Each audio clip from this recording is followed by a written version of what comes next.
જય શ્રી કૃષ્ણ, જય શ્રી વલ્લભ. આજના રાધે કૃષ્ણ સત્સંગમાં આપણે શ્રી વલ્લભ દમલાજીના આયુષ્ય બાબતે શ્રી ગોવર્ધનનાથજીને પ્રાર્થના કરે છે તેનો એક પ્રસંગ જોઈશું. પણ તે પહેલાં આપ રાધે કૃષ્ણ સત્સંગમાં જોડાવા માંગતા હોય તો લાઈક કરજો, શેર કરજો અને સબસ્ક્રાઈબ કરજો, જેથી આવતા નવા તમામ પ્રસંગો આપણા સુધી પહોંચી શકે.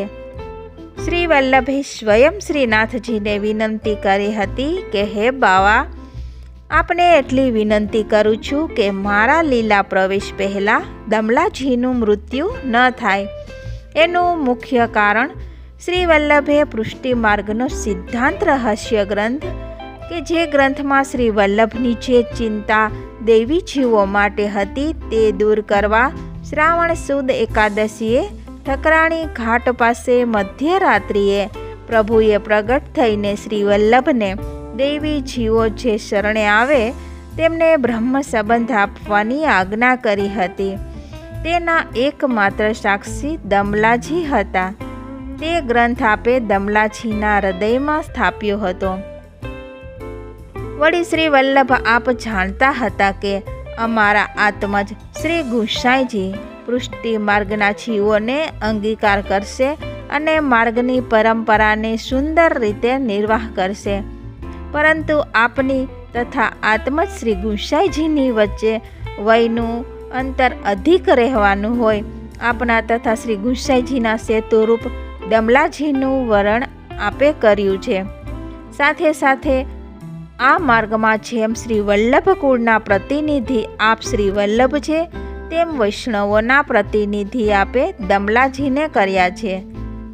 તે વાતનું પ્રથમ પ્રમાણ ત્યારે મળ્યું કે જ્યારે ગુસાઈજીએ સ્વયં દમલાજીના પિતાજીનું શ્રાદ્ધ કરાવી આપે સમસ્ત વૈષ્ણવોના પિતૃઓનો પણ ઉદ્ધાર કરી દીધેલ છે. શ્રી વલ્લભે પ્રથમ બ્રહ્મ સંબંધ દમલાજીને આપ્યો હતો. ત્યારે જ આપે શ્રી મુખે વાણી ઉચ્ચારી હતી કે દમલા, એ માર્ગ તેરે લીએ પ્રકટ કર્યો છે.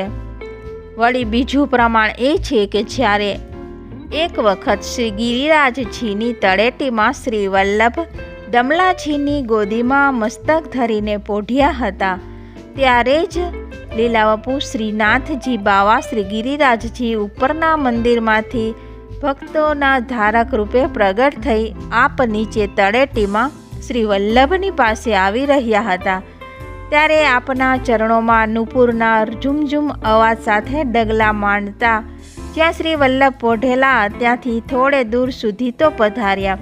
પરંતુ દમલાજીએ શ્રી વલ્લભની નિંદ્રામાં ખલેલ ન પડે તે ભાવ સાથે શ્રી ઠાકોરજીને ત્યાં જ ઊભા રહેવા સંકેત માત્રથી ઈશારો કરી દીધો.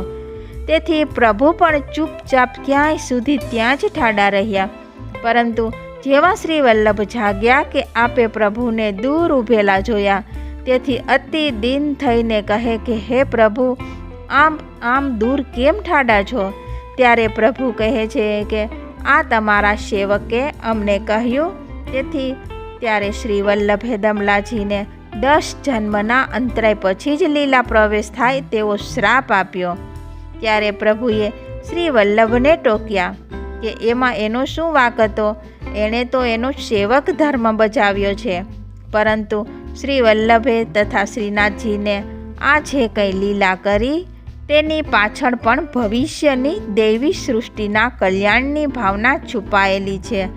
આ દમલાજી આજે પણ વૈષ્ણવોના હૃદયમાં આવેશ રૂપે પ્રગટીને ઘણા સંકેત કરી જાય છે. તથા શ્રી વલ્લભની કૃપા તેના મુખ્ય 4 સખાઓ પર હતી: શૂરદાસજી, કુંભનદાસજી, પરમાનંદદાસજી, કૃષ્ણદાસ અધિકારી ઉપર હતી.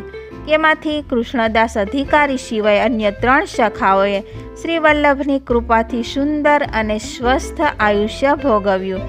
અને જ્યારે અંતકાળ આવ્યો ત્યારે ગિરિરાજજીના પોતપોતાના દ્વાર પર જ સહજતાથી દેહ છોડ્યો હતો. એટલું જ નહીં, પણ શ્રી વલ્લભે જે જીવોને શરણે લીધા તેમને આશીર્વાદ પણ આપેલા કે હવે તમે દુનિયામાં ક્યાંય પણ રહો, પરંતુ સંસારના સુખ દુઃખ હવે તમને બાધા નહીં કરી શકે. આવી કૃપા શ્રી વલ્લભ વિના કોણ કરી શકે? આ સાથે જ આપણે આજના રાધે કૃષ્ણ સત્સંગને અહીં વિરામ આપીએ. ફરીથી મળીશું નવા સત્સંગ સાથે. જય શ્રી કૃષ્ણ, જય શ્રી વલ્લભ.